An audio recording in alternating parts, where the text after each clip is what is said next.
Welcome to Dwarven Forge Live. This is On the Anvil, episode 121. This is a show where we take you behind the scenes here at Dwarven Forge. We show you what we're working on, we show you some of the challenges we're facing, and we might just give you a glimpse of the future. Mostly, we hang out for the next 2 hours, enjoy a frosty beverage, and talk all things tabletop. Welcome. We're back. I guess you were here last week. Yeah, I was here last week. I've been on. It's been weeks since I've been back. Yeah. There's been a lot going on, which is, I guess, largely what today's about as well. What is today about, Chris? What are we doing today? We decided to just make today a check-in day because that requires us to not have to prep anything. You're giving away all the secrets. Since Lowtown, we've been making some shifts company-wise. We've talked a bit about them before. Generally, the overview, like, how do we move into a company that can do more frequent, smaller, more sustainable projects? And how do we grow while still staying small? How do we continue to go forward without getting burned out? How do we pour our heart and soul into everything without getting burned out? How do we continue to grow a community and support it and make cool stuff and still make terrain without running out of ideas? And basically, yeah. All that and more. Yeah. So I don't know. We thought we've been going for a bit like this. We thought maybe we'll do a little check-in and we will talk about what those changes have been like, where all those projects are at, how it's felt to be working on those projects in this way, and all that jazz. What are the projects? What do we got coming up? What are we? How do we plan to do it all? Are you wanting me to say that, or are you just saying that's generally what we're going to do today? That's what we're talking about. Okay, that's good. Oh, yeah, all right. All that, yeah. All right. So, and then also about an hour into it, we're going to give away a $50 Dwarven Forge gift card. You can use it in our store. I think you can also use it. We'll be able to use it in Wildlands Reforged, right? You can do everything in GameFound, from what I hear. Yeah. You'll probably have to. It'll probably be the same thing as a Kickstarter. We should. We keep email us and we'll figure out how to. Yeah, if you contact customer support, just like with the Kickstarters, we'll find a way to do it because we can give people credit in GameFound. So I assume we would just use their thing and then apply $50 credit to that account. Is I assume what we would do. Saying the people who don't have to do it are saying it's easy. So yeah, digital credit. So yeah, we're gonna be doing that about an hour in. And other things to know. This is a show where we never have any technical errors, no glitches, no problems. So enjoy that. If you're new, welcome. How the heck did you find this show? Let us know why you're watching. We're not supposed to be online. Yeah. How are we up there?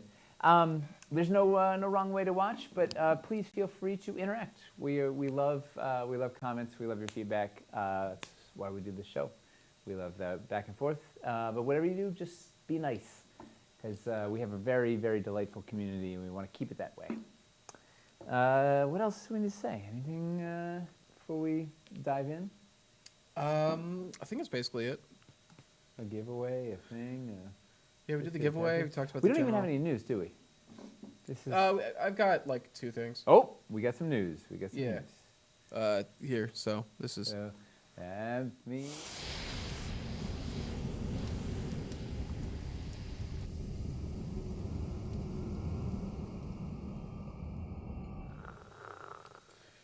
What's in the news, Chris? Hey, you remember that restock we had a week ago today? They're still. It was a week ago. It was a week ago today. They're still getting through those. There were a lot of orders. The warehouse? The warehouse, yeah. So we didn't get the news audio. Oh, is news broken in there? All right, hang on a second. No. I probably have to fix the. Let me bring it up. I guess it broke there. Let's go back into the news and then I'll fix that real quick. Hang on a second. Okay, go. You're live. Go. That was a hype. All right, cool. Hey, remember how we had a restock a week ago today? Yeah.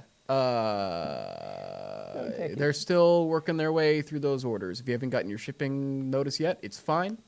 They are still working their way through it. They were a little confused because they just barely finished unpacking all these crystal caverns and immediately had to shove them all in a box. Literally all of them. Yeah. Seconds later. So yeah, I guess Crystal Caverns were in demand. Shocked. Why didn't you So- see this coming, Chris? So we are getting another order of those through as soon as we can. We're trying to expedite it, and we'll hopefully have news about that in the coming weeks. Yeah. Yeah. But yeah, so if you haven't gotten your shipping notice, don't worry. A bunch should have just gone out over the last couple hours. Usually they like batch send all the shipping like notices like at the end of the day after they've packed everything up. Your stuff will come though. Don't Yes, don't worry. It's all gonna get sent out. It's just taking them time to get through it. There were a lot of orders. Just think, the longer you have to wait, it's less time you have to wait for the next restocked Crystal Caverns. No, No, I don't It feel doesn't work comfortable like that? promising that at this point. I don't want to promise anything. Hey, you remember last year we talked about a thing called AR Canna by Arcana. Mirrorscape? Did I say Canna? Yeah. Arcana. One It's a man's fake word anyways. tomatoes, another man's tomato. Right? Cool. Yeah. Yeah, we did Isn't that, vaporware? What is that, Chris? it's a basically a app for playing D&D in augmented reality. Not virtual reality, but augmented reality. Thus the AR. Digital map building, and then you can like put it on the table, and everybody's got the app, and they put their iPad or whatever up over the table. They'll see the map there and all that. They can mess around with it. That like launched this week, so you can now go check it out. They've got some of our digital terrain. Some of you have asked us for a digital map builder. Well, we don't have the resources for that, but that's basically part of what Mirrorscape is. It is a subscription-based thing, my understanding, and then you buy the terrain packs. Yep. Yeah. But it's a thing where, like, you buy the terrain pack, and it's like, okay, you get the sculpt. You can use that sculpt an infinite amount of times.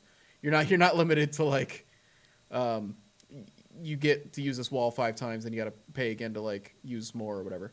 So once you have those diagonal vaulted Yes. walls, you can use as many as you want to your heart's Yes.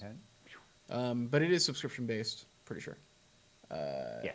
Yeah, so that just launched. If you want to check that out, we've got some dungeons, caverns, and city stuff of ours in there now, I believe. They want to put more in. We kind of want to see how it goes. So if you do use it, let us know what your thoughts are and Yeah. what pieces you'd like to see in there. Excited to see what the response is like now that it's actually. Dwarven Yeah. Forge could do that, right? Do what? A digital map builder? We do not have No. that capacity.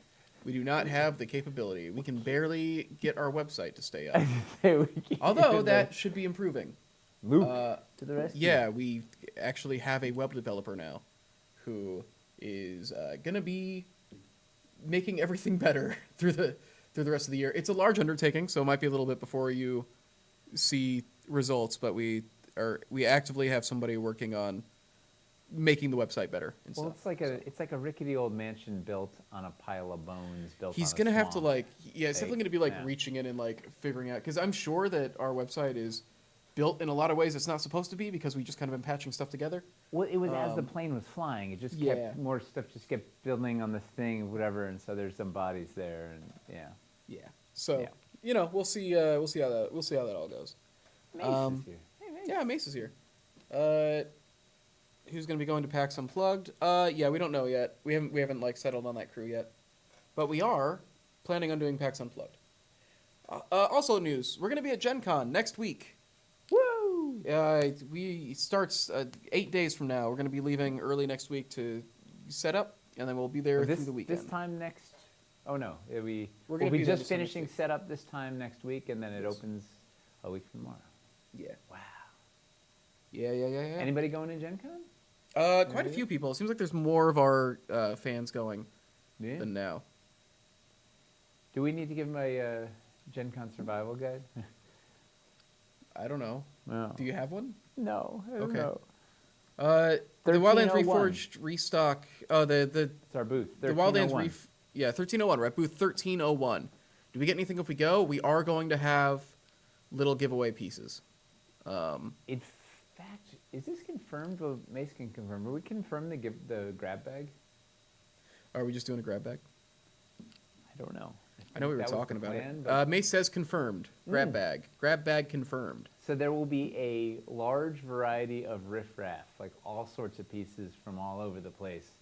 You'll be able to reach in, grab a piece, a rando piece. So good luck. Could be spicy. No Valorian coins, unfortunately. No, those are free. We'll get.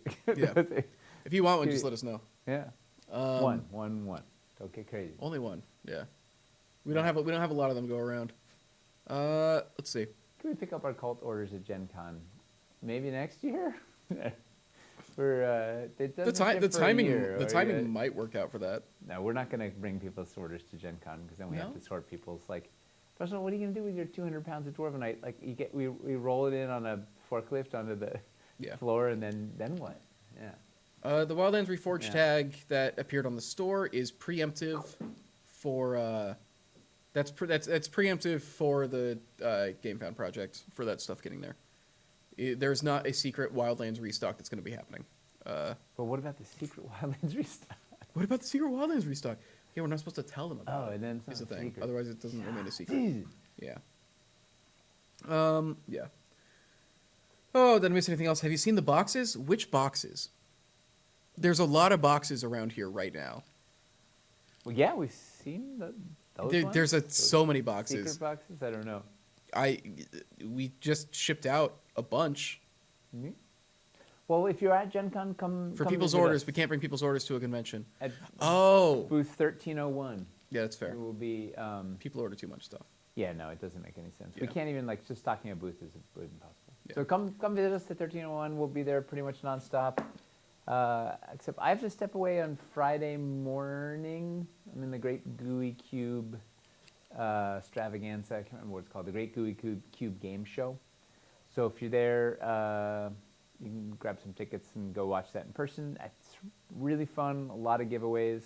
Some of you guys, I know Paul was there last year. I don't know. It's a wild ride, and a lot of giveaways. Like a bunch of giveaways. So it'll be a lot of stuff. So if you can't be there physically, you can watch it online. We'll get a link up. Yeah, it's pretty. Oh, Cool. now I got to figure out how to get a link up. Yeah, it's. Sort Will of the like cult be LinkedIn, displayed but- prominently at Gen Con, or will it be more Wildlands with Reforged? We're going to have a cult section. We are going to be leaning into Wildlands stuff pretty heavily at the Gen Con display. Like, we're going to have a little wargaming setup that is specifically on the Mountain Pledge. We're going to have a little Star Wars Legion setup in the forest. Hamster made one that's kind of like that wargame Kashyyyk build that we did during Cult. We're going to have something similar to that. There'll be basically wilderness, lots of wilderness, and then a little 2x2 low town bit that Miles put together, and then Toby and I each did some free builds to finish it out, and then Chris is arraying a whole sampling of the store, so you'll see physically see a bunch of the store, and then there's a sandbox to play in. And Miles will be running a sandbox. Yeah, with actual sand. Yeah. I can't wait till we do sand pieces so we can actually make that joke. Yeah, don't worry though. There will be cult prototypes. So if you ordered cult stuff and you want to see it, we're gonna have prototypes there. Yep. So yeah, it won't be like the majority of the booth. Guess what? Next year, I bet it'll be a whole bunch of called in the booth. Yeah. Well, big builds of it. The other, because it's gonna be, because we'll actually have it like the Dwarvenite version too. Because the main thing, like even the small preview build we did for it at Gen Con last year, just building with prototypes is so much scarier and harder and time We didn't consuming. have that much either. Yeah, It's like, it was a small thing, but it was still like one of the most stressful parts. But once it's actually in Dwarvenite, it'll be a lot nicer. And then the be last awesome. big thing, last week we did a big update to the GameFound page for Wildlands Reforged. There's a lot more info on there, and we have all the add-on sets that are going to be in the campaign live. We're planning to do another big update before we leave for Gen Con, and then we will be releasing, we'll be teasing out more information during Gen Con next week, leading up to the actual launch on the 10th, which is a couple days after we get back from Gen Con. 2 weeks from tomorrow. Yeah.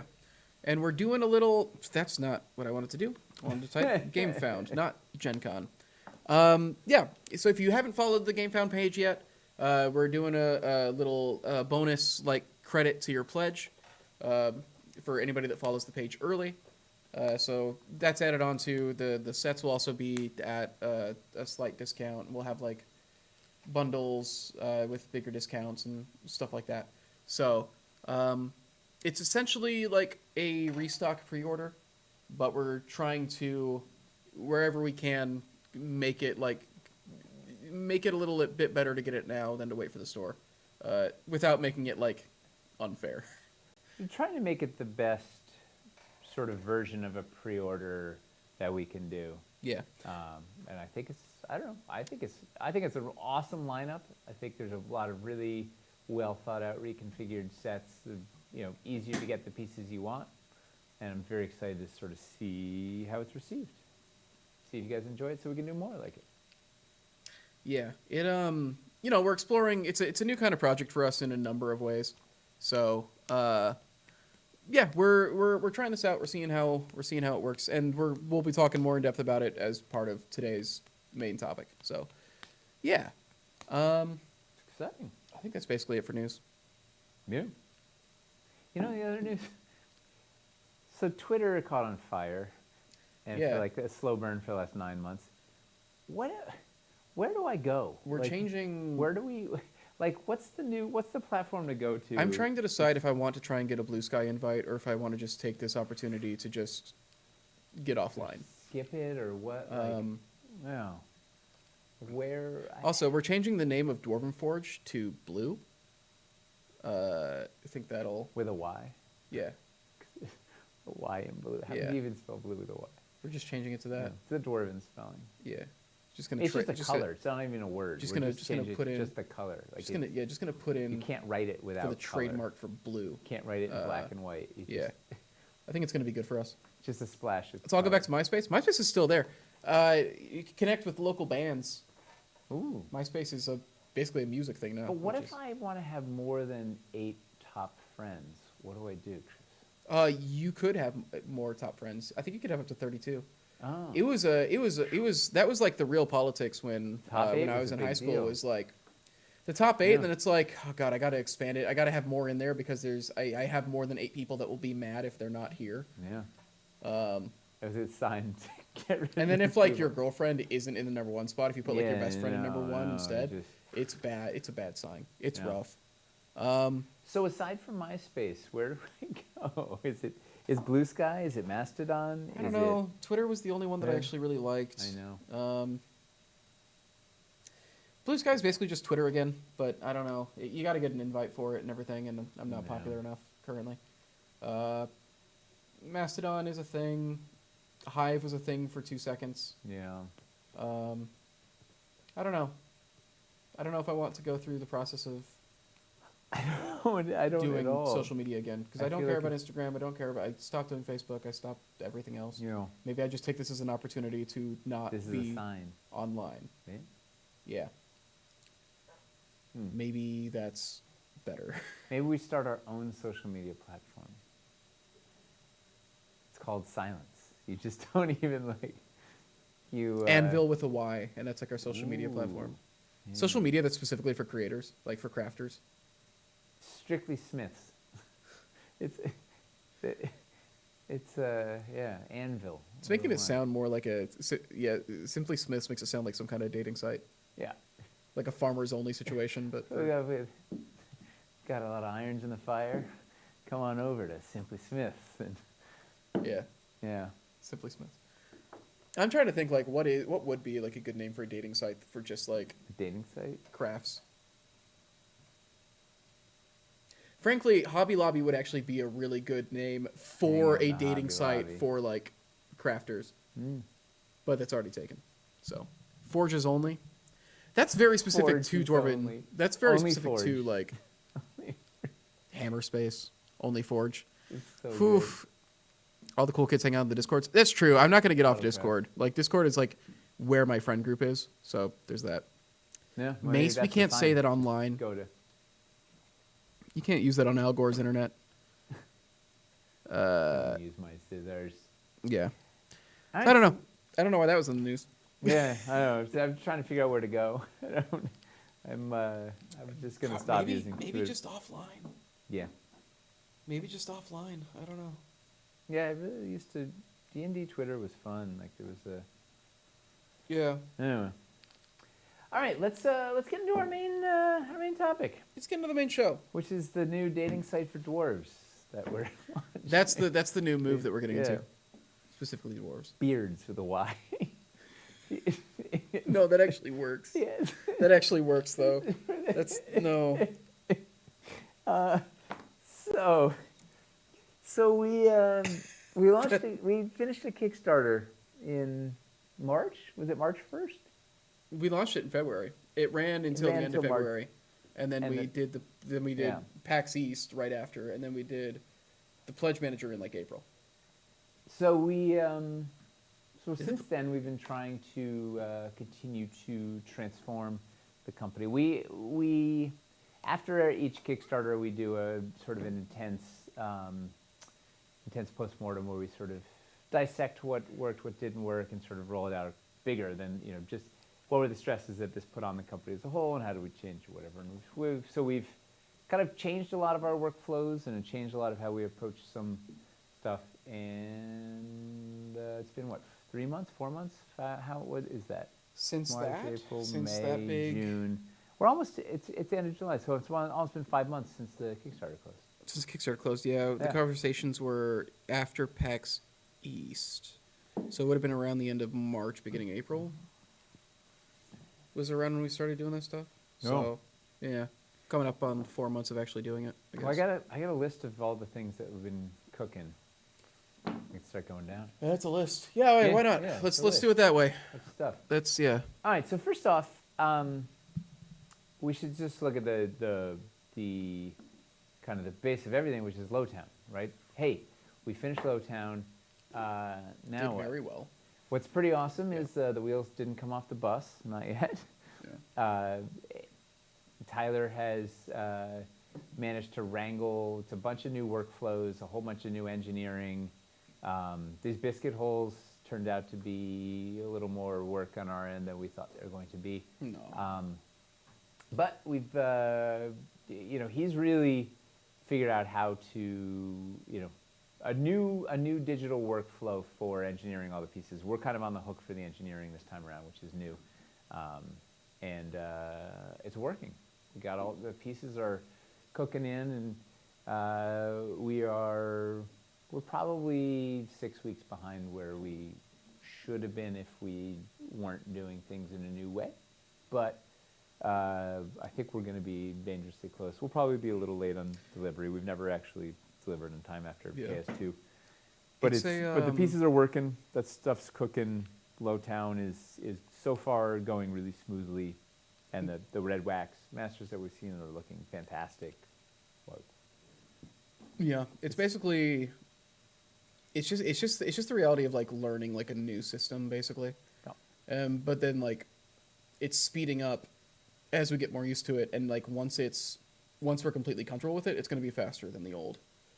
Well, than the so old method. in the olden days, everything was 100% analog, and now we're, because the precision of all of these biscuit holes, we've added a digital component now where basically all the biscuit holes are being digitally engineered on our end before we ship them to the factory, which is a whole new animal. The good news is it means we get to QC them, we get to make sure everything is dead on. The downside is, do you know how many biscuit holes are in those pieces? There's a lot. Yeah. Holy moly. And, peg holes, biscuit holes. Did we put any other weird slots in? I can't remember. There's like the half peg holes for facades. Yeah, facade holes. There's the soffit holes. Yeah. Biscuit holes. The There's a things lot on of- top these of things the are roof. riddled with holes. Yeah. But it seems to be, so far, it's working. And these things are going to be amazing. So it'll be well worth it. Yeah. Will STLs ever be a possibility? That's still like a different thing, because like the end process here is still making it in Dwarvenite, and it's still taking like these hand sculpted pieces and such, and like as far as like releasing STLs, I don't know. It's a very different thing. It would affect our business model like a tremendous amount. We've talked about it. We Yeah. haven't taken the plunge just yet, but it's certainly something to consider, especially as 3D printers get better and better. Yeah. Well, I guess we also want to really make sure that you're going to get a good final piece, and you can't really control what people are printing on or how, and like you don't want them to, poorly print it and be like, oh, your thing is crummy, whatever. Having stuff out there where they're like, yeah, this is Dwarven Forge, and it just is bad because they made it bad. Yeah. Yeah, Like- I could see that being. Yeah. It also just it's interesting because people assume that our stuff is 3D printed anyways, just because they don't realize that there's terrain out there that isn't 3D printed. Every convention, 90% Yeah. of people are like, Every "Oh, convention they did always. you print all this stuff yourself?" Yeah. We get that all the time. It definitely like, it wouldn't be. I don't know, because it's with an STL, then it gets into the anchor magnet situation and the other features that we add into it. LEDs, The durability, and yeah, magnetic LED wiring and all this pieces stuff. Like, there's so much outside of just the material. There's Echoes. so much that we can do because of our production process that you wouldn't be able to do if you were 3D printing it. So I don't know. It's a whole thing. It's keep asking about it. We'll see where it evolves. It's not something we're taking a plunge on just yet. It probably wouldn't be a thing that we would. Probably the most likely thing is maybe we would have like, we couldn't actually produce this piece in casting or something, but sure, here's the worm. The you worm know? that never was. Yeah, here's the worm STL or something. Yeah. That's the main thing. Yeah, it's not creating the STLs that is the issue. We can definitely do that. We have the capacity to do it. It Choosing is to peddle in them. Yeah, it is. How does it affect the business model? How does it affect the company perception? How does it affect all that jazz? But yeah, It's a good question. For sure, this is a future thing. So that's Lowtown. I think we haven't. So the good news is Cattails STL. Basically, yeah. The ever popular cattails STL, just only cattails. You realize what a pain that would be to try and 3D print that? The reason that It'd thing be was awesome. uncastable is also going to make it like an absolute disaster to try and print. Like, it's a mess. The infamous. It looks the infamous amazing. It's a cattails. mess to try and like produce it either in casting or 3D printing. So Lowtown, so far no big hiccups, and it's cruising away, and it'll be really, really, really, really exciting to finally deliver that stuff about a year from now. I'm sure that you have a cattail sculpt, trashy smashy, but our cattail sculpt would be a mess to try and print. Yeah. Yeah, somebody will maybe figure it out. It would be, It'd be great. oh man, it's going to give you so many problems. What else? Any Lowtown questions? Any other? The modular ships that got cut from it. Oh, People are boy. asking about. Somebody earlier was like, "Oh, what about the secret modular ships?" It's like, that's not a secret. Like, it's pretty much confirmed at this point. Confirmed modular ships. Yeah. 2027. Yeah, Incoming. eventually. A lot of people asking about sci-fi mostly. Is there Well, anything let's that's talk actually about Lowtown before we move on to future projects?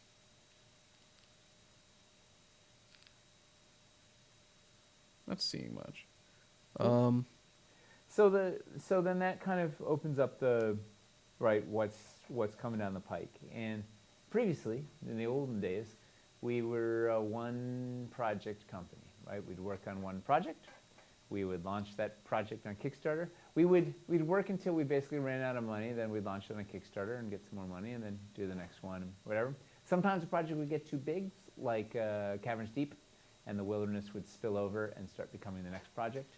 Or Hellscape actually was also like we skipped lava in Caverns Deep because we were going to do it as its own thing, and then that spilled out, whatever.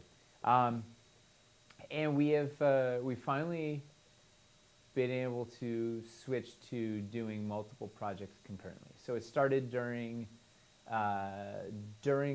Lowtown. We were ever so slowly pushing sci-fi forward. Did once a month sci-fi dev meeting, had a little bit of homework on each of those, and we're able to sort of check that along. And now we have basically 3 major projects in development plus 3 side projects like three Reforged.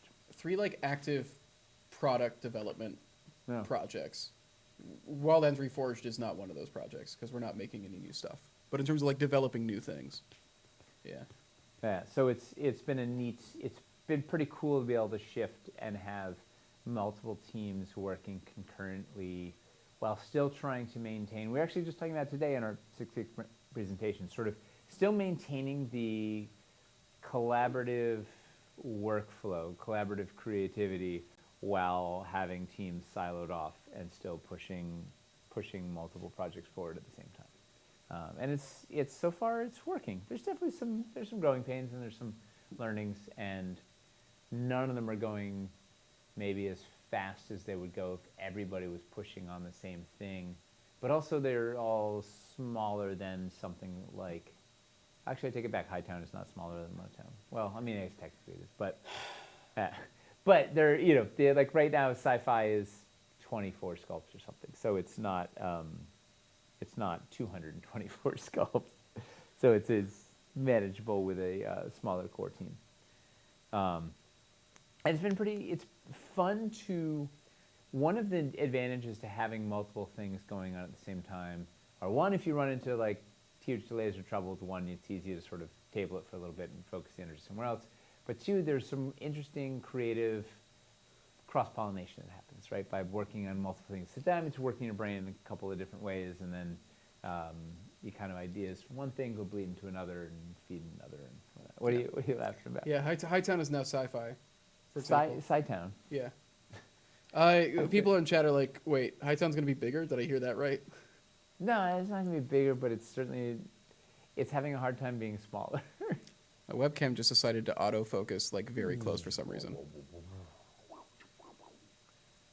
Oh yeah, you're blurry. It Your changed hand its is focal there. point to like right here. Why?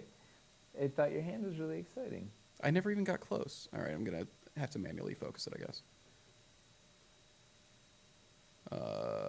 Yeah, there we go. Okay. I think he's meant Hightown is bigger than sci-fi, not bigger than Lowtown. No, but it is, yes, it's bigger than sci-fi, and we are supposed to have it be a lot smaller than Lowtown, and already the piece list is too big. So we'll see how that, every time, gives a big. But it's been really exciting to have various members of dev team really step up and drive various projects, right? So Eli and Hamster have been doing most of the driving on sci-fi, and Michelle and Aaron have been doing most of the driving on Hightown, and Toby and I have been doing most of the driving on Where Heroes Dare, and it's just neat to let other people take the helm and run with it and see where it goes. It's been fruitful, and it means who knows what the output down the line is going to turn into. It's exciting. Yeah. Let's see. And then the fun thing is then figuring out. I think one of the interesting things there has been, because we're doing multiple things, it's then been like, how do we then juggle our resources and attention? Because for the dev team, it's a bit easier because like it's whatever one they're assigned to. But then when it's like the company's resources are planning, like how do we make sure that the needs of these projects aren't competing with each other? Well, we need to roll them out, stagger them out, so that video team has time to make all the right videos, and marketing has a chance to, position it right, and graphics has a time to actually package all this stuff up one at a time, and well, and that's also part of why we're trying to have multiples, right? So we can get one thing into the finishing queue while the next thing is shaping. Instead of having to start from scratch every time we finish a project. Yeah. Yeah. There's going to be a Shimmerfront pack in Wildlands Reforged. That's one of the stretch goals. It's just 8 Shimmerfronts. 18. let's see. But we haven't, that was one of the things we weren't so great about, right? It was always just sort of shoving one thing down and then trying to get to the deadline would get set, but the dev time would compress everything else and it would go. So hopefully we've solved that to some degree where these will actually have realistic windows for the rest of the team to do their bits, to package it up, present it, get it ready to go in front of the internet and see what happens. It also just helps us avoid making mistakes as well that we then need to like devote more resources to fix later. Yes. Like when we only have like a couple weeks to actually take all the pieces and figure out what the compositions look like, we're more likely to miss things in the layout and realize that like a piece has been missed, or we structured things in a way that we really shouldn't have. We've never done that. Yeah, yeah, that hasn't been like another major part of our current workload. Yeah. Yeah.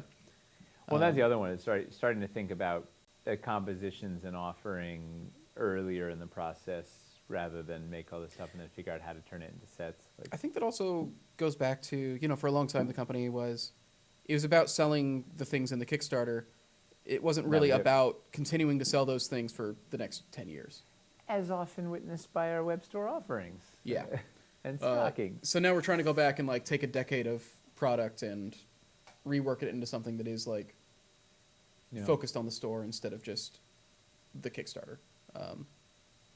But yeah. Which is one of the reasons Reforged is really exciting. Wildlands Reforged is a chance to go back in and tweak some of those sets and fix some stuff. And yeah, because that's we're trying to like learn a lot of things through doing Reforged, not just like the restock thing, but also, and not just seeing how GameFound works, but also what does it look like to have a smaller scale project in general? Can we do something at a small enough scale where we have like a low enough overhead that it's okay if we don't pull in like millions in the project, and can we make that still a sustainable thing? And also a project that is focused around then, like having a store life after, as opposed to pushing it all like right then at the campaign. Well, that's what's fun about Wildlands Reforged, right? It's all aimed at store life. It's a ton of new stuff. Long-term quality of store life. Yeah. Also, so the Reforged project is a pretty neat one in that it went from sort of concept through to execution very, very quickly. Yeah, it's been like 2 months. It's been like a 2-month turnaround on it, which there's definitely been a thing where we're realizing it would have been great to have had more time on it, but we are still getting everything ready. Like as far as videos go, like we're a couple weeks out from launch, and like basically all the videos are ready. Well, if we had more time, we would have just filled up more time. So. Potentially. But I think it is also, I think for future Reforged things like this, the reason why we did such a quick turnaround is because we were trying to get it to hit Gen Con. And so we set ourselves like a deadline in that respect. Well, and manufacturing wise, we have we have to get that order in really fast if we want to actually get it produced before for Low Town, or otherwise it's gonna have to wait. But like the whole point was it'd be a like rapid turnaround. But like with it being like a pretty sudden thing, and then like this rapid turnaround, it would not be like future projects like this would not be a 2-month turnaround, just because we would, like we already know like what some more that we would like to try are, so we would know even if we're not like starting like to work on it like heavily yet, we would know at least 6 months ahead of time where it's like we know this is going to be a thing, so we can start laying the groundwork for it and planning for it and scheduling it. So this is like the quickest turnaround we're ever going to have on one of these, I think. And what's neat about this also is it's a chance you and Tyler have been driving the boat on this one. So it's really it's exciting. It's again to have other people in the team masterminding the thing, pushing it through, and we're gonna see in a week 2 weeks. Sorry, 2 weeks. Yeah, God. We had to have some very quick response, right? See how people respond to it, see what works, see what we can do for next summer's Reforged project. What'll that be, and what do we learn from this? Yeah, it's gonna be exciting. So I don't know. There's a lot that we're trying to like learn there. And it is and it's like, what if we try to do a project that didn't require the dev team's attention? So Yep. because it's a thing that we've talked about before, that Tyler's talked about a lot, like wanting to have a web store team and a product development team, having an arm of the company where that is just like, it's not making new stuff, but it's just like actively working on projects to focus on like the longevity of the store. Fixing a decade's worth of junk in the store, like Yeah. yeah. And then also, like then as that gets into a better spot, also like then building up outreach and bringing in a constant wave of new people who are then getting their first sets off of that new stuff that's being built up. If we can constantly be bringing in new people, then that's a new source to pull from for when we do new products, when we do a Kickstarter, when we do a Game Found. So it's, just kind of paying attention to all these parts of the company that we didn't really have before because we were just focused on the campaigns. Yeah. What did you have? What else you got in there? All right, so I was going to do a recap on the variety of projects that we have going. So we have Going through each one? Yeah, we had a lot of questions about those. We have Hightown, which I'm kind of going in reverse order. So Hightown probably going to launch in 2025 after Lowtown is fulfilled, way after Lowtown is fulfilled. It is the sister project to Lowtown. So it's Lowtown was the sort of rundown, dirty part of town. Hightown is the fancy upscale part of town. It has, I think there's already 60 sculpts finished for it, something like that, and another 60 to 80 that are either designed or in concept or whatnot. We have Aaron's changed the paint scheme for like the 7th time, I think, and it's the best one yet, which is also one of the fun things about having a little more time with it. We literally went back and batch painted all the ashlar pieces again. We have, let's see, Aaron and Michelle have been been quantifying kind of the themes of Lowtown, some of the key pieces for it, and developing out some of those systems more. I don't know, we had a couple of weeks ago, when Michelle was here, we had some sneak peeks of the buttress system she was working out and the roof facade, Gothic style roof facade that she was working on, which is gorgeous. God, it's just like, those Michelle details are just the best. So I don't know what, that one's going to be the longest, slowest burn, particularly because also we don't exactly know what all we're going to learn from Lowtown production. There may be some things that we learn in there that will affect Hightown. But very excited to at some point do that ashlar stone, like there's some fancy bits, and we're looking at what do we do, how do we expand the Imperial streets, and what do we do about the roofs now that we have this modular roof system? Are there ways to add to that can build on the things people already have? A lot of fun potential in Hightown. It's going to be a neat one. And that's kind of the most traditional of the projects we have going on, right? Classic fantasy modular terrain. Very much the thing that we're used to doing. Well, yeah. So then the sort of the future-y version is sci-fi, right? So we have back in Wildlands, the last 10 minutes of Wildlands, we promised that we'd do a sci-fi set. How many years? Jesus, that's been 3 years now or something. It's been 3 years, almost exactly. So that has been ever so slowly. It's been on the back burner. It's been chugging along, but has been front burnered sort of since the Kickstarter ended, or even actually before. Eli had finished up sculpting. Yeah. It was just sort of full. It's been full on sci-fi for basically this whole 2023. Yeah, essentially once the sculpting was done for Lowtown, it's like we know sci-fi is the next thing, so just go into it. Like, because we'd been doing drip by drip, little development, right? Each month, another meeting, figuring out what are the basic pieces, what are the guiding principles, what are the whatever. It's been a really neat it's been, we were just talking about it today, the workflow on that has been interesting because it's been really only Eli and Hamster with a little bit of Toby have been doing all the creative, but it's still keeping all the creative collaboration. So the whole team is weighing in on the pieces and making sure it's all sort of coming together.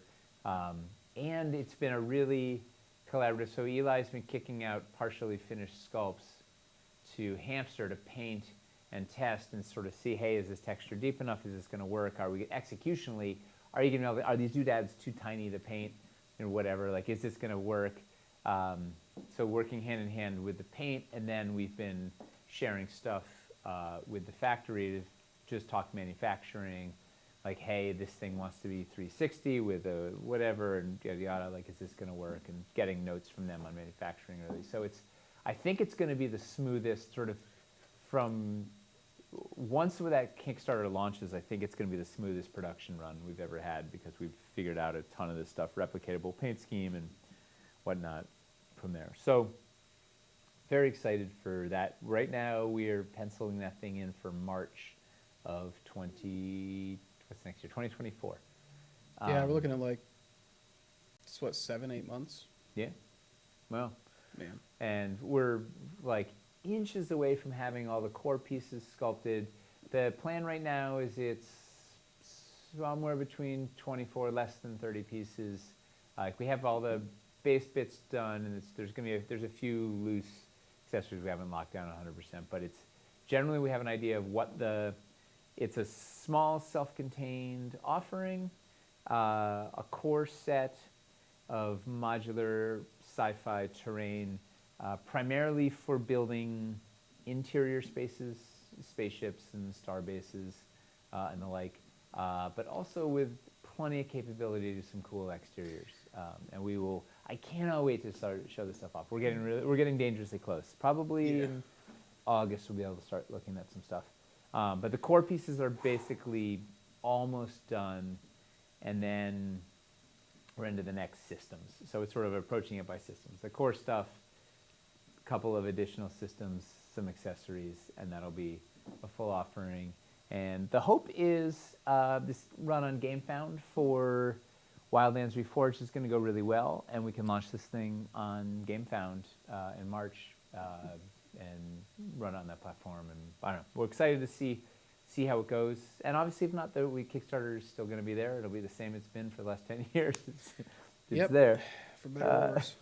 But it's going to be an exciting exciting to foray into some modern sci-fi.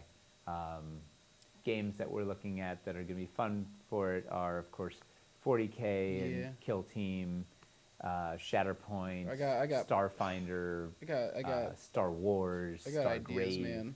all the stars. You have what? I got ideas, man. Yeah. It's gonna be very good. People are gonna pee their pants. Yeah, it's a really neat. It's a very robust collection of pieces. One of the big things that we've been doing with all the core pieces is making them 360-degree pieces. So there's sort of all the sides. Okay, so we are just gonna say it. Okay. Yeah, it's a big deal. Because you kind of like said it earlier when talking about the factory thing, and I was like, are we just gonna reveal that? Yeah. Yeah. No, it's. It's neat. Yeah. That between that and biscuits, it's like, wow, suddenly this is a toolbox to do a bunch of cool stuff. It's gonna feel like. It's gonna feel like you're buying more than a set when you get like the core. Yeah. It's very good. Wow. And I don't know, very just excited to try our foray into sci-fi and get the results, see what people. August is sooner than I expected. That's next month. Yeah. Okay. I mean, we've got a. I'm okay with it. I'm okay with it if you are. We'll have core. Yeah. We need to kind of get over the hump on having a paint scheme and having all the basic pieces to build something. If we've got the full collection of core pieces, that is worth doing, I think. Yeah. Yeah.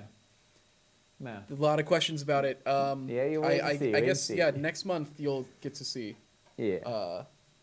Yeah, we should be ready because we'll have wall, floor, corner, door, It's genuinely mind blowing.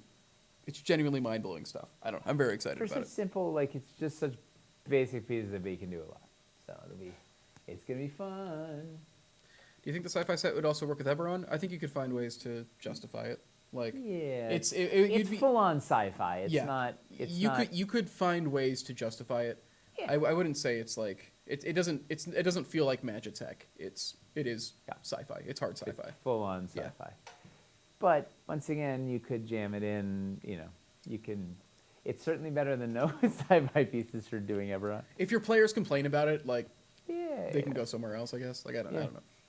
Like No, it's gonna be neat. You'll see for yourself soon. We should be in a place where we can start showing some of that stuff. It'll be exciting. are we comfortable with saying the scale? It's. I think we mentioned it previously. It's the 40 millimeter. Yeah. It's 65 millimeters. we're going uber heroic scale. I made a case to do 1.25 squares instead of an inch, but everybody in the world said no, and probably for the best. But we're trying to have it. It's still relatively friendly with the rest of our Dwarven Forge stuff, with the big exception that the floors are 1/2 inch thick instead of 3/8 inch thick. But also, like if you have to step up. Yeah, it's a eighth little of an it's a inch little from the step end of up your from the dungeon. cavern into the sci-fi base. I think it's okay. Yeah. Yeah. Yeah. Well, yeah. Some people. But it made the geometry work better. How does Finley always know We mentioned it previously. that it's hex that it's hex based? Oh, 47 millimeter hexes. I don't know how he knows that. Yeah. Secret. He's got a secret identity. You see. Yeah. Yeah. Indoor or outdoor? Outdoor. True 1 inch. Yeah. Yeah. All right. So that was. So we talked to before. We have Where Heroes Dare. So we have been just like everything, slow burning. A collaboration with Stephen Baker, the genius who designed Hero Quest and Heroescape and a whole slew of other games I can never remember. They all got hero in them. Yeah, Don't worry about he only strictly works on games that have the word hero in it. Yeah. The hero shop. Yeah, you know what he just did very recently was Hogan's Heroes. He redesigned the weapons for the crossbows and catapults relaunch. Oh, nice. That just wrapped up on Kickstarter. Yeah, what was cool is like no rubber bands, all spring based, and he has like aiming screws, so you could take the catapult, fire. If you're short, you tighten up the tighten up the screw and you go further, so you can likely adjust your artillery shots between like. You know, as technical as can be for like a kid's, you know, like just trying to knock down the plastic castle. That's cute. Yeah, it was really clever. Do you think the reason they settled on calling it Hogan's Heroes is because like a hoagie is another name for a hero? No, No? I don't. You don't think I it's a don't thing? think that. Do you think they just like the alliteration of Hogan's Heroes? Go I've been thinking about it Heroes. since we talked about Heroes. Yeah, okay, Sorry. makes sense. I'm like, Yeah. So anyway, so Any chance of an open call for player test for Where Yes. Heroes Dare? Yes, absolutely. We are going to need some. We're going to need a bunch of people's eyes on it, because that's a weird. So, Board Game Project is very exciting for us because it's fun to sort of foray into something that's tangential but so super related.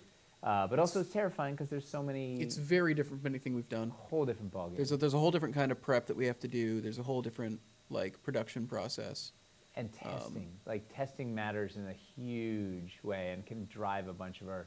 And choices, getting it practically demoed, like even just looking at it, it's like if we want to like sell this to people, it's like okay, we need to have copies ready ahead of time so that we can send them to channels that can all these reviewers do and all videos this playing about it. whatever, Yeah, get it to and, reviewers.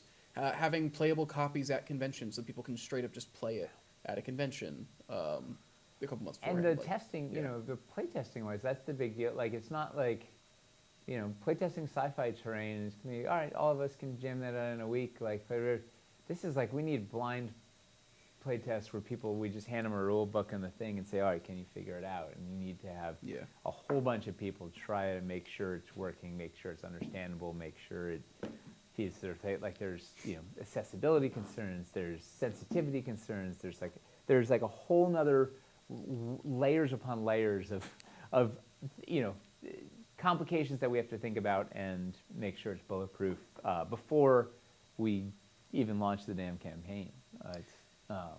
Will this be like Gloomhaven at all? It's a very, it has like elements of it. Like there is like plans for it to be like a legacy. It's legacy light. So it's a terrain-based dungeon crawler with a campaign-based story. It will not be currently. Who knows? That could change, but it's not going to be taking a map and adding stickers and changing stuff and carrying up a card and removing it from the game permanently and whatever. So it'll be more replayable, less legacy, more replayable. But the idea is a continuous campaign mode, as well as you could play solo or one shots or whatever. I can't wait to show. Once again, we're gonna start November. We start blind play tests, and we'll probably need some folks from our inner circle to start in January or something. Poke holes in this thing. The challenge is it requires a bunch of we have to have multiple prototype copies that are identical that all actually work for the thing, and I don't know. It's and we also need the biggest challenge with it is when it comes to, we want to do the coolest thing possible, especially like with being like terrain focused. We want to lean into our strengths as like terrain manufacturers. We also have to keep the price point price point's murder in consideration, right? Yeah. Because like most games, they just do cardboard and stuff because it keeps the price point down. We don't want to just do cardboard. So how do we? Well, that's the first challenge. Is they sketch out a thing and we're like, all right, awesome. We just designed a $900 board game. Yeah. All right. How do we knock $750 off that price? What do we This isn't gonna work. What do we do here? This is it's gonna be really neat. It's been a very fun thing to work on.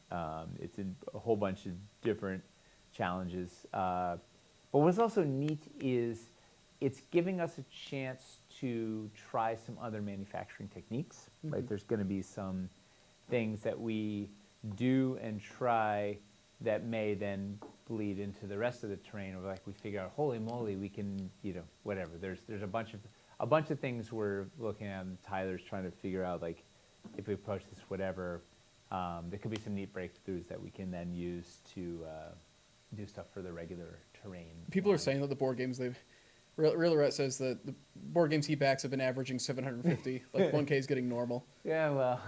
Well, because when you see somewhere there, I don't know, with Bard Song, you got 120 minis with it or something. It's there's some that have just a ton. Well, and that's the thing. We're not going to pour a bucket of 500 minis on you. We're not designing it to be a bonkers stretch goal vehicle. We're designing it to be the best possible game it can be. We were just talking about stretch goals today with Tyler and haven't even really wrapped their head around it yet. It is also important to say we are still very early. Oh yeah. And there's still a lot that's subject to change. But I can tell you that we're never going to pour a bucket of minis in the thing because it doesn't work. It's not that game doesn't work that way. It's not that kind of a thing. It's not going to be one of those things where you get 400 minis. We're more concerned with how do we let you do a ton of different things with the terrain? How do we make with it as the small best a collection as exactly? Yeah. How do we make it a really great experience, right? How do we make it the thing it's supposed to be? And unfortunately you kind of need to design it to have all the stuff in the box at the get-go. It's not it doesn't want to add a bunch of stuff to the box that didn't start there. I mean, you can fake stretch goals or something, but it's just fake. I don't know. I don't know. We'll get there when we get there. But yeah. But Yeah, we could do a Where Heroes Stare in Space. Yeah. Oh. Dropped 300 by Unk, and I thought that was too much to spend. 1K is too much for me. Yeah, we don't want to make it a 1K buy-in to get this board game. Yeah. But yeah, so we're trying to keep that balance. Well, there will be, if you want to be the Bonkers Deluxe backer, there will be a Bonkers Deluxe thing. But we're trying to have the base game be as accessible as possible, and it's not going to be a $50 game, right? It's not going to be that accessible, At best, it's a $150 game, or whatever. But trying to figure out how to make it as accessible as possible to people, so that people that don't necessarily know what they're getting into can take that plunge and they go, oh my God, this is the coolest thing ever. I wish I'd gotten the $600 thing with all this stuff. And the plan is all new sculpts. Oh yeah.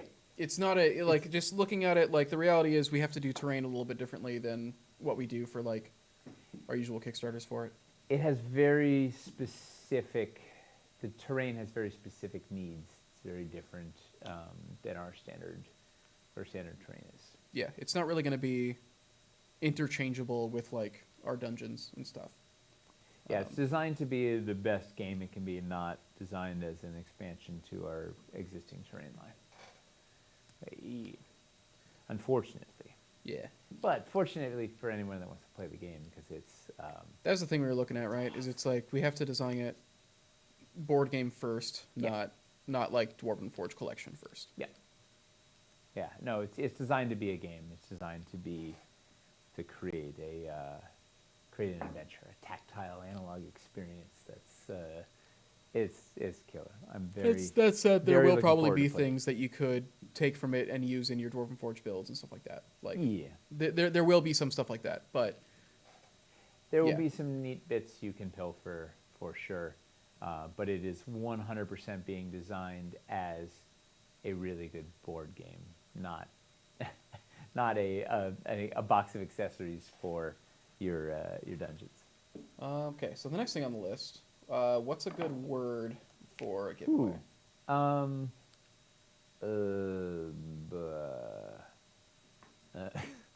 Yeah. How is it? Is it 3 H's? Hex scale, only forge, Gen Con. What were the weird dwarf dating sites? Beards, just with the Y. And Beards with a Y.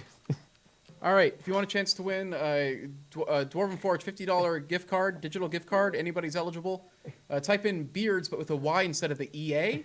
So it's BYRDS, which I guess is just birds, like Larry. Like you're a big fan of Larry Bird. The Birds. And also the Birds is a band. The band, yeah. Yeah, this actually falls apart the more I think about it. Yeah, I think we should have spelled it differently with a Y. The Birds. It's just Beards with a Y, all one word. Yeah, in BARDSWITH. Yeah, in hindsight, there was definitely a better thing we could have done there. I'd say we might have a copyright issue here with this. We have to rethink this dating site. I would love to get sued over this stream. I'd love for that to be my legacy. Yeah. I would love for the birds come after. Yeah, I would love us. for the birds to acknowledge this stream. Us. Yeah. And we're taking away their market share. Yeah. In a big way. Really, really harming. Yeah. Their business, their brand equity is doing a lot of damage to it. Well, they don't want to be associated with people who don't appreciate Spelljammer. Oof. I think there's going to be more and more people watching the show that don't appreciate Spelljammer. I don't think that's the case. I do. I think Spelljammer is... I think since that set came out, people are like, we should never have gone back. I think Spelljammer is only going to get more popular over time. I think Spelljammer was the beginning of the end. That's where the wheels really started coming off the bus for Wizards. Yeah? Yeah. Do you think that was the mistake? That's where it started there. And You think the peak of... That was the peak. Was before the original Spelljammer. What year was that? Oh, the original Spelljammer? You think 91. No, okay, I meant you think the recent you think the re-release. Spelljammer re-release. That's when the wheels really started coming off the bus. No. And all the unforced errors came starting with that. Think about it. Nah, they were messing up before that. Okay. This is where it started getting real. Well, it was just kind of another in a string of weird things. Yeah. All right. All right.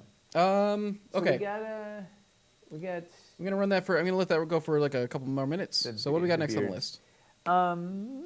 You know what we didn't talk about is, which we really need to talk about, bigger picture as a whole. Like, you know, the lurking project that has been just sitting. It's an iron in the freezer. Is the dungeons, right? Reconfigured dungeons. I've had a couple questions about that over the last couple months. Yeah. It feels like that's next summer's Reforged project. Yeah, that's what I've been telling people when they asked too. Yeah. Is it was like, basically like how well Reforged goes is kind of gonna tell us what we should do with this. If Wildlands Reforged, like if this just somehow ends up being an unmitigated disaster, we probably shouldn't do the dungeons that way. If it ends up being a massive success, it's like cool. Then some form of project in that fashion. There's like I don't think like that's -10. Yeah. I'm trying not to count before Yeah. hatching and all that, but yeah, like it's very likely, like the dungeon reconfigs is just a project that is already in this style where it's like we wouldn't have to do that much work for it. Well, It's if we already get lined these up. 6 pieces done. Yeah, Because we have 6 pieces that need to get made, but Yeah. if we get those in the hopper, the second Lowtown is done with production. Yeah. We could theoretically run That's basically like what we could do with a really fast turnaround. we could basically do that like after sci-fi with where sci-fi is currently scheduled. Yeah. Like, assuming it would- that something drastically bad doesn't happen, like Yeah, no, we could just do I it on can't Game imagine Found. Yeah. something. So And we do drastic it, that- we do it like a little. We get some other sets in there as well to kind of like round out the thing and make like a nice little offering out of it.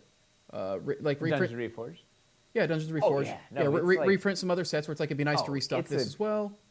It's we could fill that thing up without even blinking an eye. Yeah. It would be there's so much dungeon goodness that there's so much nonsense from Dungeon of Doom that was really hard to get, and there's classic bits that all need to get reconfigured. There's Yeah. It's dungeons. 6 new scopes for dungeons. Yeah, we have to make a couple. There's a couple scopes that we have to like fix, and there's a couple like brand new pieces that we're adding. And that's what's been holding up like the new core sets and stuff. Is we wanted to put those Forever. pieces in those core sets. Question on Rework the Reforged. Can I secret just get a bunch of door. waterfall pieces and a few odds and ends? Yeah, you can build your Yeah. cart out of any collection of add-ons and rewards that you want. So if you just want to get like a couple waterfalls and check out, you can. If you just want to get a terrain tray, you can. Yeah, you should have complete flexibility in your pledges, is my understanding. Yes. Otherwise, we're doing something wrong. Yeah. Did we get the new diagonal walls already? Not yet. No, that is part of that project. They've been sculpted. They just have not been. We have to have the factory tooled. make the molds for it. Yeah. Yeah. But it'll be coming. Really cool retooled secret door. That's secret door. Vaulted dungeon swell walls. Could you imagine doing swell walls for? I sketched them out early on at one point, but That'd be it's such an not a thing people interesting- needed a lot. Like, I don't think we actually need them. Yeah, is the No. thing. That'll be Dungeons Reforged. This is when we would want to do it if we did it. Is Yeah. the thing. Well, but anyway, we went through, have a pretty solid lineup of new core sets, cleaned up some pieces like the diagonal wall, like the original secret door, added a couple pieces like a stairs down trapdoor insert. The stair trap door insert's gonna be really nice. Yeah. So we have some stuff. Just needs to get in the queue. It's been a busy queue. Yeah. That's the thing. We've been trying to keep the factory like working nonstop, keeping all like sections of the Yeah. factory working at all times.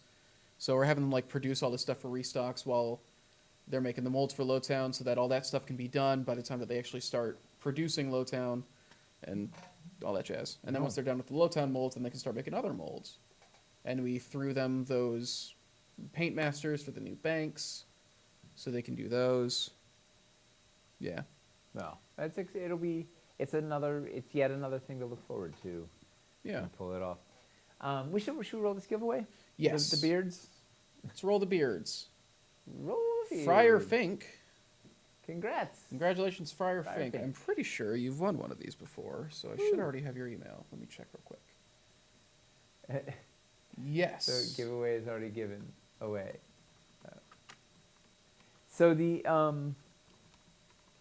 so another thing that we have been working on expanding is our convention presence. Yeah. Right? So Mace just went out to scout UK Games Expo. Jay was out at Origins. You guys went to Adepticon last year, not this year because we had PAX East. They're unfortunately at the we're same time next year as well. Circling Essen. If we can get this board game up and out tail end of next year, we got to be doing that convention circuit to support that, and we're already laying the groundwork. So that's a thing that's been in the works, slowly trying to ratchet up and figuring out how do we do 6 conventions in a year, right? If we're doing 3 these days, what are we doing? We did PAX East, PAX Unplugged, Gen Con. Yeah, when we have a this small year. Yeah. team already, and that small team has to be doing other things as well. So, yeah. Well, and one of the choices that we've made is to man the booth with our actual team, right? Instead of hiring people that are just convention labor, whatever. It's like have the actual people that are on the team in the booth, the actual people doing all the stuff there. So there's a personal touch. It's an authentic experience. It's also a nice chance for folks on the team to meet everybody out there and see people's eyes go wide with wonder, and when they wander past the stuff and whatnot. Yeah. So maybe that's a limiting factor right now. I don't know, but I know we're currently talking about how we can do 2 cons at once next year, because Adepticon and PAX East are at the same time again, and so we want to especially do with sci-fi. We want to do both. We have to go to Adepticon with sci-fi, like we have to. But then PAX East is also like it's PAX a East con. is Like awesome. it's close. It's close It's to us. easy. It's Great crowd. Yep. It's a real And thing. how do we roll out of that into UK Games Expo, into Gen Con, into Destin, into Unplugged, into whatever? Like, it's a lot, all while doing a circuit with the board game, which is a whole new thing for us, too, on top of all our other things. Yeah. So, I don't think we have that one all sorted out just yet. But, Yeah. Because it's also like, we got to also make sure there are like high value cons too, like for us right now. Like, well, especially because currently we're not selling anything at any of these conventions, right? So it's not so we're already working at a deficit. So that also affects it. It's not like a lot of these companies make their livelihood is going to these cons and trying to sell, hey, can we sell 50 grand worth of stuff this weekend and make our month and go on to the next one. We're not doing that. We're just burning the money and doing exposure. And the big driver there is sales tax, right? We'd have to then charge sales tax for everything online ever that we sold again. So, which right now doesn't seem to make sense to us, but also a lot of people aren't going to a convention to buy 200 pounds of Dwarven. yeah, the other thing is, our product isn't a very convention-friendly purchase for the most part. It's heavy, it's bulky, it's expensive, Outside of reliquaries, but yes, yeah. it's really great. I don't know. Mace is Mace still here? Are we missing anything? Nah, Mace pieced out a while ago. Got it. Yeah. You could sell dice though. Yeah. And yeah. The dice also really aren't the main focus of our company though. So it's sell coins. Sell coins and DVDs. Oh, ouch. We make a Boston driving traffic joke. It's important. Dude, Boston. Yeah. We almost died in Boston. Every time. It's Several times. A couple times we almost died like just on the road in Boston. That was awful. Well, that's a question. Is there what do we do to how do we make Kim mentioned sustainable and Would you trade Dwarvenite for green paper? Yeah, what if instead of selling it to people, we just bartered and we Ooh. traded like a shiny set for a shells. $100 bill? It's not a purchase. Hmm. We're just bartering. What would we do with that $100 bill? I don't know. Yeah. They don't need to know. They don't need to know. Yeah.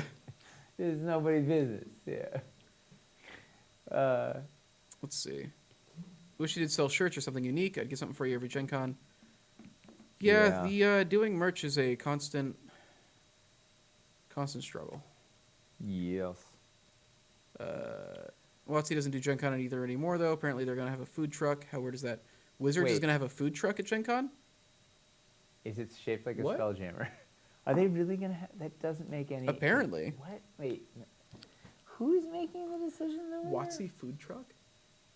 Why? What? Like, it does not compute. I don't know. I'm trying to figure out what they would sell. Lizard on a stick? Yeah, currently everybody else is confused about it. It's called Wizards of the Cones. You've got to be kidding me. Is it really made by... Maybe to promote Heroes Feast? Oh, it might be Heroes Feast. Hot dogs at book price? Yeah, you think it's just ice cream? Okay, maybe not. There was a Gen Con announcement about it? Okay, there's a thing. I don't read Wow. I don't read their announcements. No. I don't Huh. pay attention to any of that. Well, Cones if of you're fries or coming- cones of ice cream? Gen Con, feel free to bring us some Wizards of the Cones. At Cone booth of ice 1301. cream and cone of fry are two very good spells. Cone of Fry. Yeah. Come to Rose City. The CR Cast will be there this year at least. What? Rose City's West Coast. Is that the Portland one? Which one? Rose City. Rose City? That's West That's Coast. sort of Emerald City Comic Con. Emerald City Comic Con Seattle. I think Rose City is by Portland. I think. I'm trying to remember. Yeah, it is Portland. Yeah. I mean, I love it. I'd love to do either of those because that's where I'm from. But like, so I could just like see a lot of my friends. But I don't know if they're. Is it high value? I don't know if they're high value enough for us currently. It's such a commitment of our resources to do a con. Yeah. Yeah, it's tough. All right. So other things that have we've been trying is we've tried this. We've been trying a 4-day work week, where Fridays is turn off Slack day. Hey, Mace Go just home. got back. Hey, Mace. What was the question you had for her? We just talked about conventions, by the way. We were talking about conventions. Yeah, we just talked about your thing Did we without miss you. anything? Yeah. Well, you know what we didn't say enough about is how awesome Mace is. Mm-hmm. How buttoned up Gen Con is. Just really bringing the hammer down. Sort of figured out all the rough patches from last year, sandpapered over them, wallpapered over them, and Yeah, conventions have moving been like so much easier. Like, forward. yeah, It's awesome. it was weird. Like we were looking at like, even like the end of last week, we were just standing there, just like, is everything with Gen Con just done? Yeah. we were like, what? Everything's done. We're like, do we really not have to? New T-shirts. Because we were thinking we were going to be stressed. Like, sweatshirts, we were thinking we were going to be stressed about flyers. it like all the way through this week. No. And then we were looking at it, it's like, no, I guess we just actually don't have to do anything for Gen Con this Builds week. are done. Yeah. Accommodations are ready. Yeah, Mace says it. Yeah. Should you not ping me in Discord on Fridays then? You shouldn't ping me ever. First off. So if we That miss gives me anything on anxiety. conventions, do we miss anything? Here's the thing. I'm checking the Discord every day anyways. Like it is what it is. Well, it's a community. Yeah. So 4-day work week. How's it? How do you think it's working? I've been enjoying doing more in my life, Yeah. which has been nice. I don't feel like I'm getting less done. Like, because we've always had a very flexible scheduling anyways. So all that it really, I feel like the only shift it actually really had in that case was just me like telling myself not to work on. It's giving yourself On Fridays? permission to like Yeah. breathe a little bit, be a human. Yeah. So that's been nice. Yeah. And like, I mean, we're doing more projects than we've ever done at one time before right now, and we're moving forward on them. We're not like stagnating on any of it. I feel Well- like we're probably being more productive right now than we ever have been. I agree. And so. I think, my theory is, that, the original theory is like, hey, it's never not gonna be intense here, but we can mitigate the number of days of intensity, so it, that helps the burnout. I think that's working, and some people still work on Friday, which is fine, but it's silent. Like It's mostly just knowing that you're not going to be. You're not getting lit up. You're not going to have a for, meeting like scheduled for Yes. you on that day, like yes. stuff like that. So if you need to do some work, so be it. If you don't, you don't. If you don't, whatever. Like you're kind of giving you that breathing room. At least, mine. It's like, man, it's a chance to catch up on all the nonsense I couldn't do during the week, because basically when I get here, it's like that's it. Like I'm like laser focused. It's like going this full tilt, and then go home, eat dinner, go to bed, and then it gives a day to just sort of catch up on the rest of that stuff and recharge a little bit.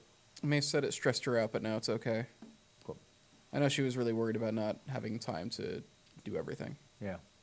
But also then it's a sign that you were doing too much anyway, or whatever. Like, Yeah, and we might still be, but it's forcing us to take 3 days where we. I think also the thing too. I think it just made the weekends in general actually like a firmer like, hey, take time for yourself on the weekends. Yes. Because like even before this, like Saturday and Sunday were still days where I would still come in and do a lot. well, and I still will every now and then. Like there are trying to times get where I your just have to. Like with laundry this. done and all your whatever, and like this sort of lets Yeah. you get a bunch of that stuff done to actually then enjoy a weekend. Yeah. Like actually recharge. For some reason, Right. making it a 4-day made me take the weekend more Yep. seriously. I don't know why, Yeah. but yeah. Oh, I definitely hit Monday feeling much more recharged. I think it's been I can't imagine. I don't know how we functioned before. Like it doesn't make any sense. It's too many intense days nonstop. Maybe that's why everybody was feeling burned out. Yeah. It might all add up. Did you just move to 4 days of 10 hours? So the hours were always kind of. They were Loose. never like firm. Like we don't have like in-out start time. People generally have like the hours that they prefer to like come in. But like so much of what we do, for most of us, it really is just kind of as long as the stuff gets done. That's like. Yep. And people have different preferences as to when they come in and do that. The only things that are like scheduled is like meetings.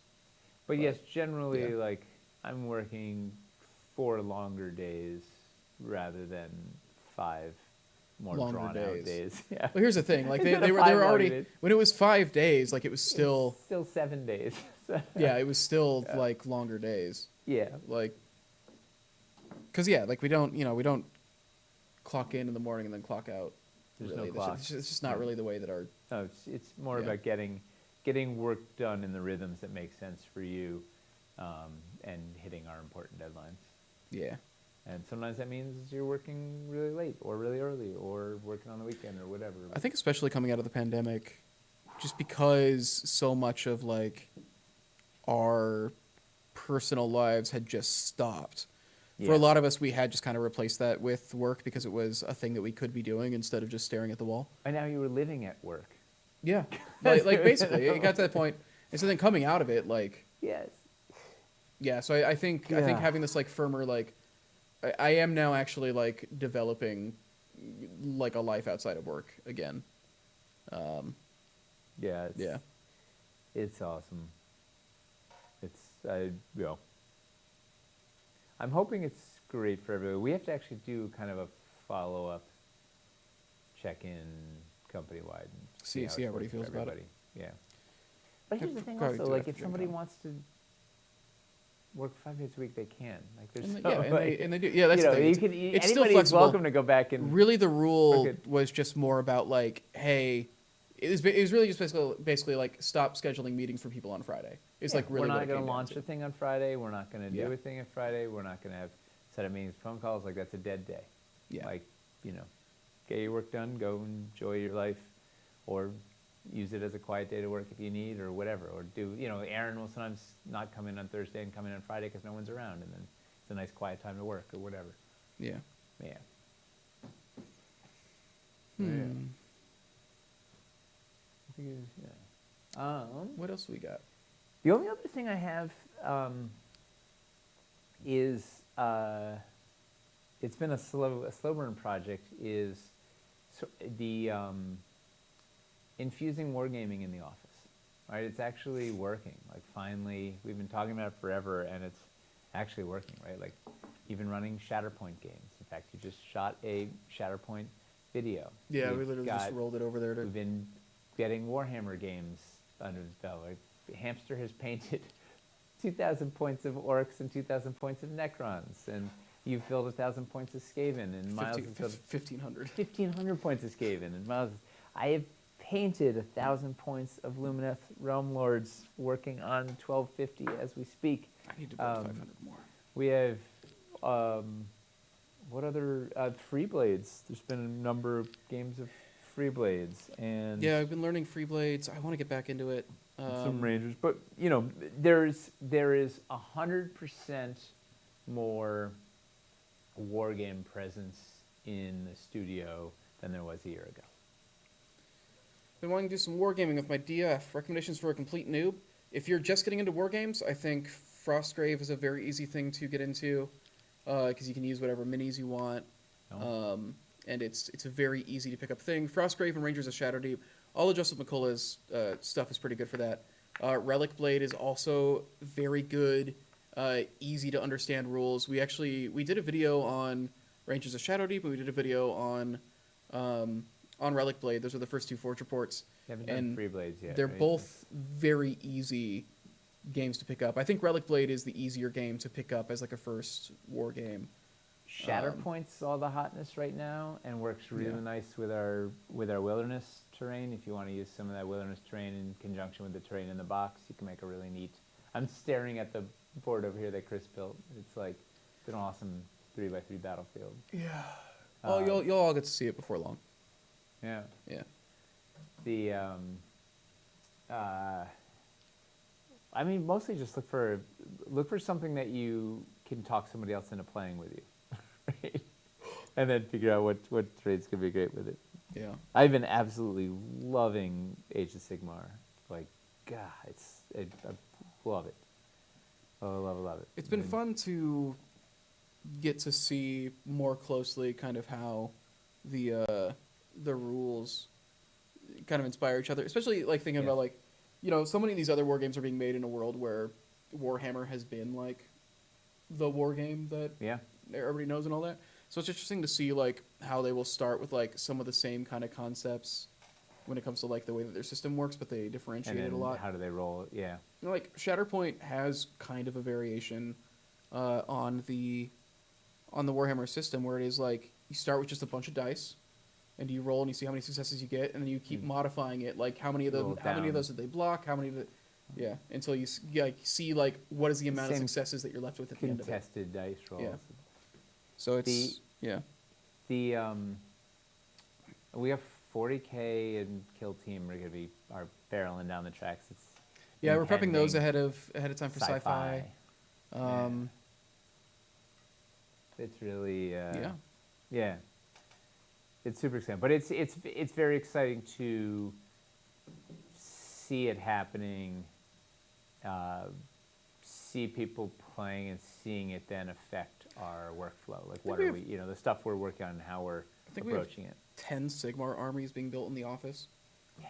If you have 10 different people in the office who have... Dude, there's cabinets of miniatures now. There's a whole Star Wars Legion, like... Yeah, there's a whole Star Wars...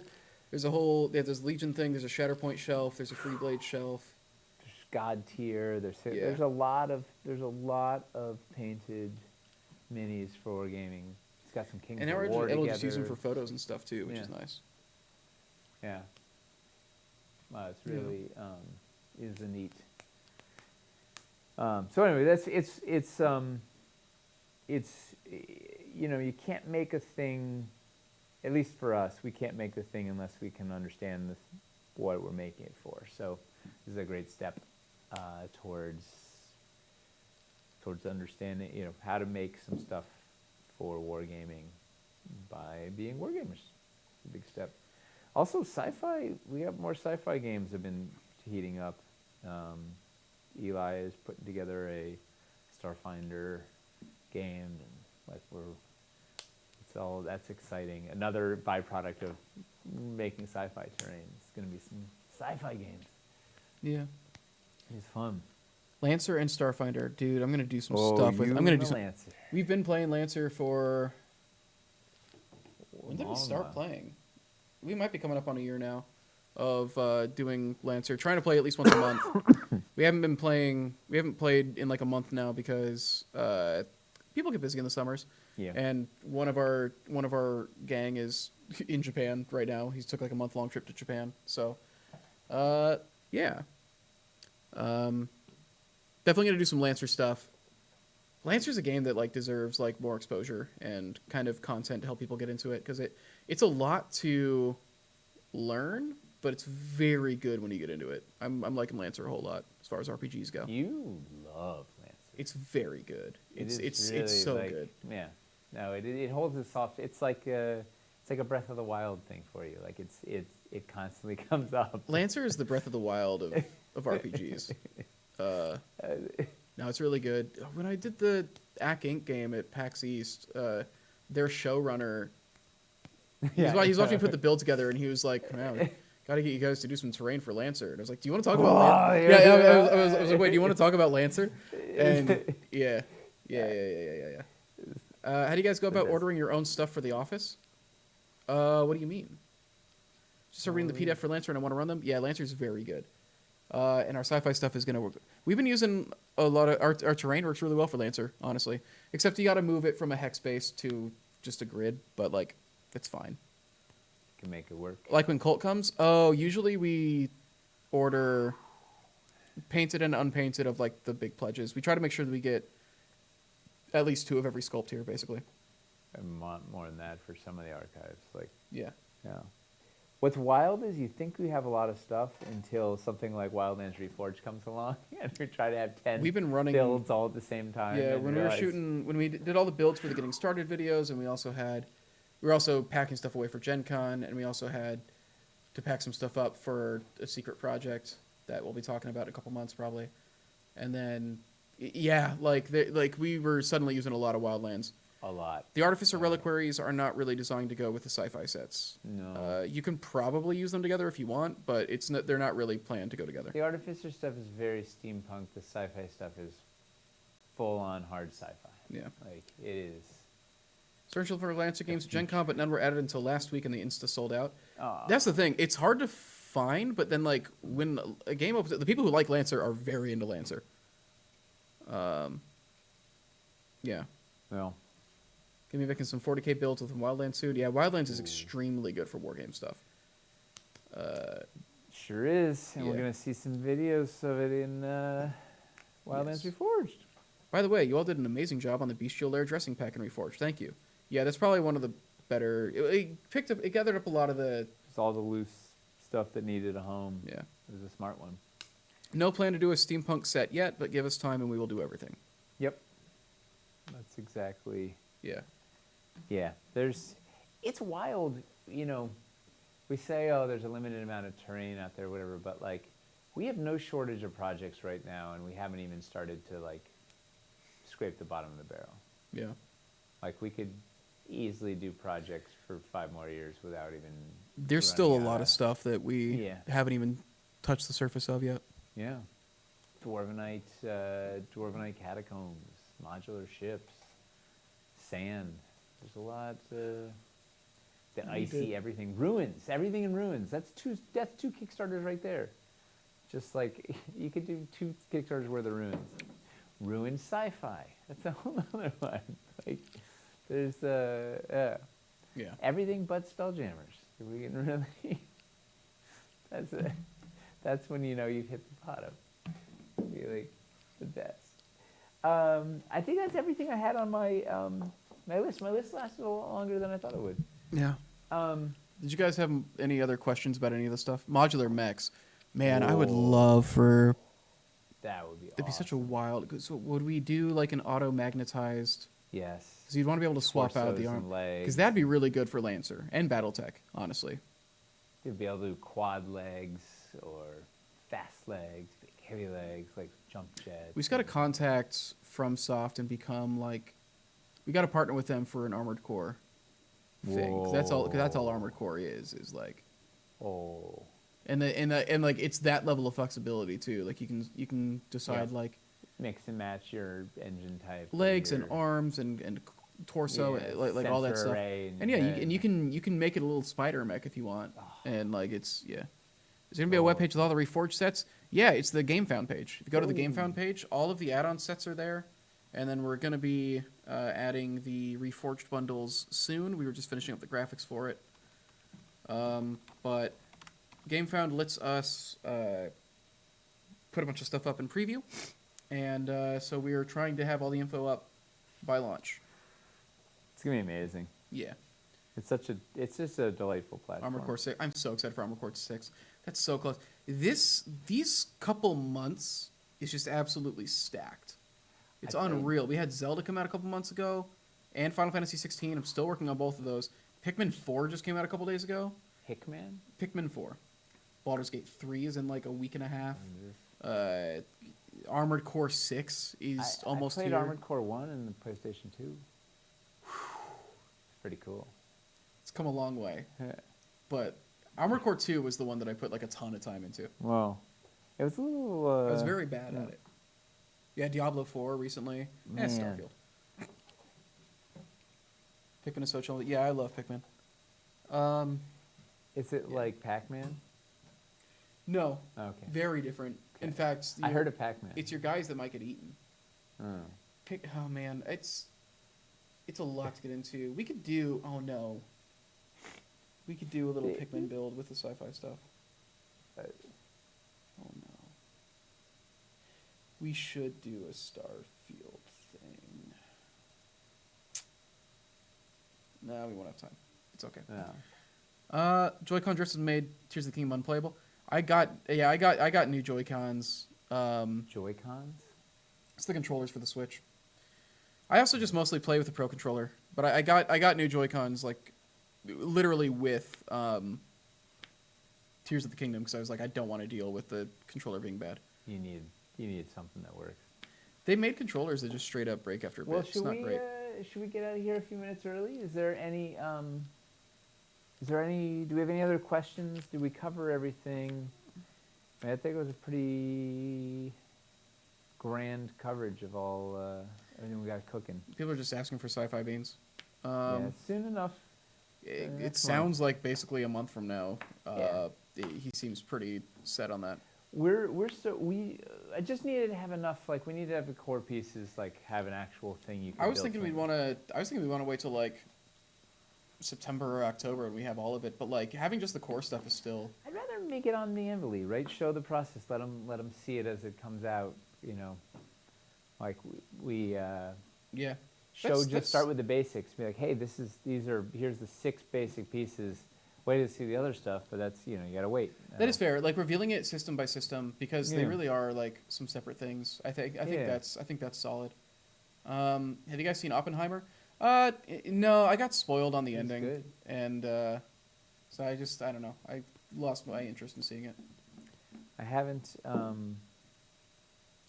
seen very many movies in the movie theater. Though you know what I'm gonna do?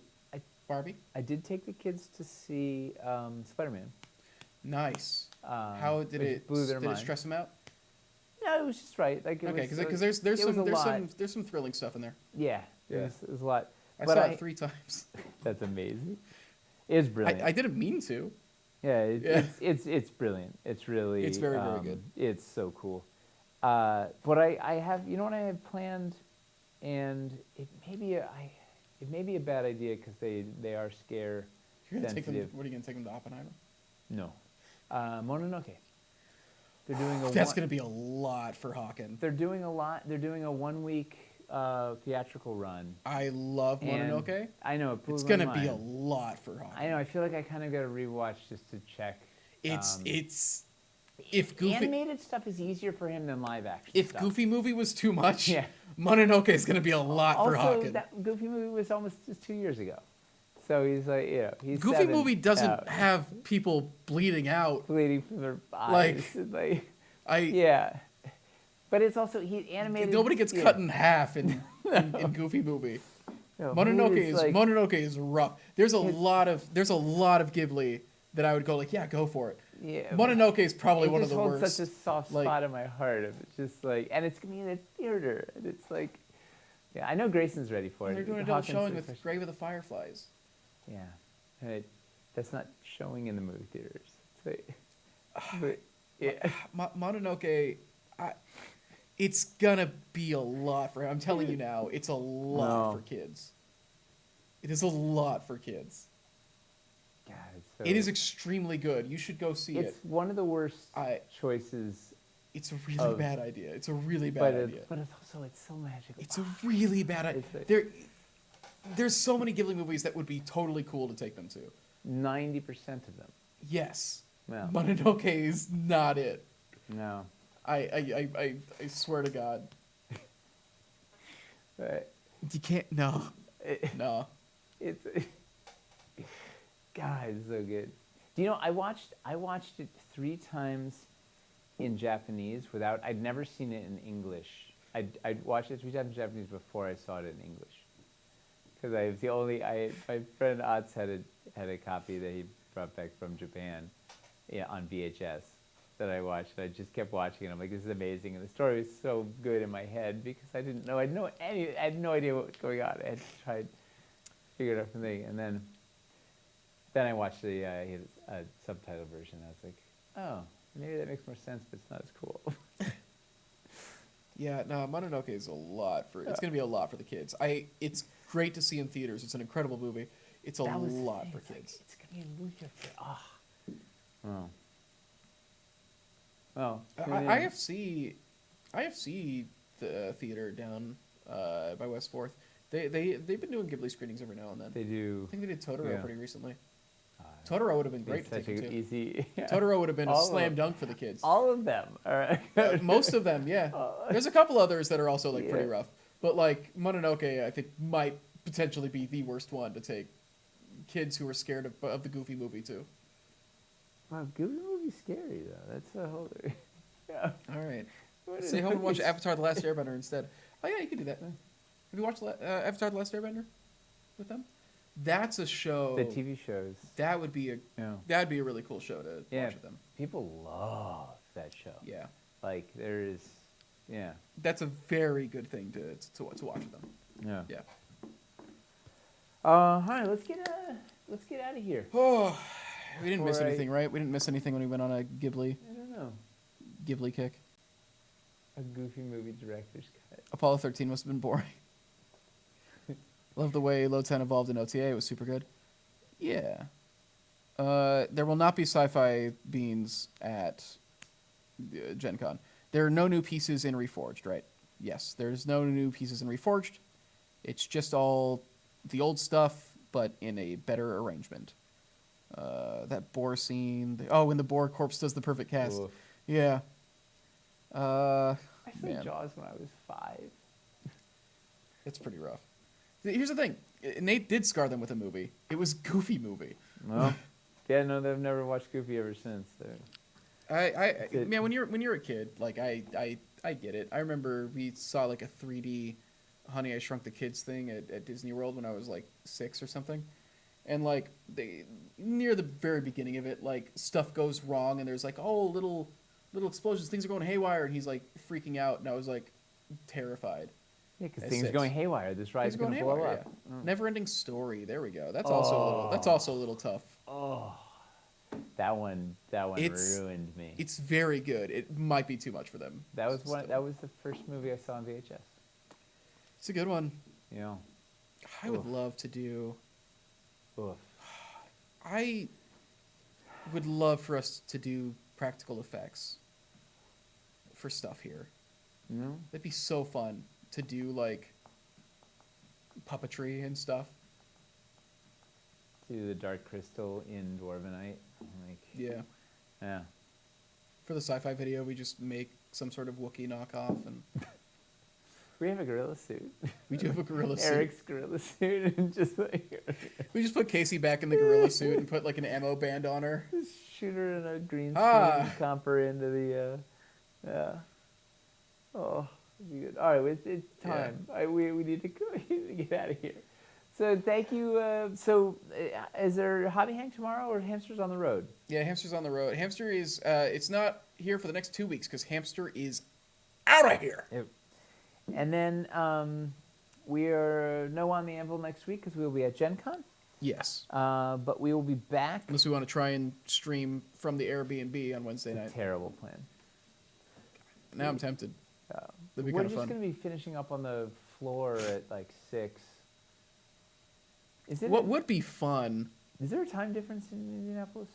I think No. I think an hour. Is there no? If there is, it's like an hour.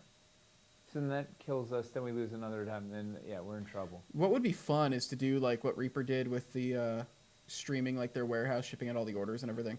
Just set up a camera. And Set up a camera and booth. just like stream the Building booth the building booth. process. Not nuts. Yeah. And as long as we don't have to do anything. that See we us want yelling at to each do. other, fighting, bickering. So wait. No It is EST? regular on Yes, the and Anvil no- next week. No time difference. Indy is Oh, good. Eastern. Well, yeah, that buys us the hour. And then we'll be back the following week. We'll probably also stream that Thursday afternoon when we launch, right? Reforged launch stream. Man, yeah. So the week we get back, yeah, we'll do that Maybe it's instead of spicy. hobby hang then. So I guess no hobby hang for 3 weeks. Well, Yeah. I guess I don't know. We could do both We because could we do could both. There's if different- we launch yeah. at like noon. Yeah. You gonna see the live show Brennan's GMing at Gen Con? I don't have time to see anything. I have not looked at events at all. I don't have time to do any of that. Bit of a grind. Too much going on.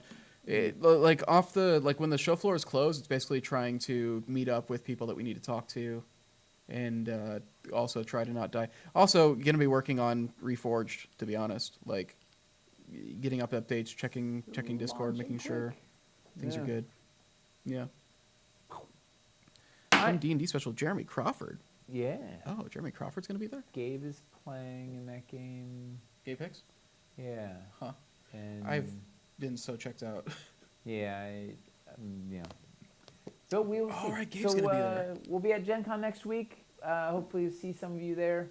Come say hi. Birth They to got- 1301. They got nominated for an Emmy. What did? Gabe and Elise for Cool. Session 0. Amazing. Yeah. Vote. Go. guess I it's too think late. voting It's- might be closed already. Yeah, I've been so That's some news. We missed it. out of the loop on everything. So thanks for tuning in. We'll see you in a few weeks on the other side of Gen Con. Unless you're at Gen Con. Come on by. and say Yeah, hi. it seems like there's more people going this year than last year. Yeah. That follow us. So. Cool. Yeah. Hopefully we'll see a bunch of you there. Good night, everybody. Thank you. Goodbye.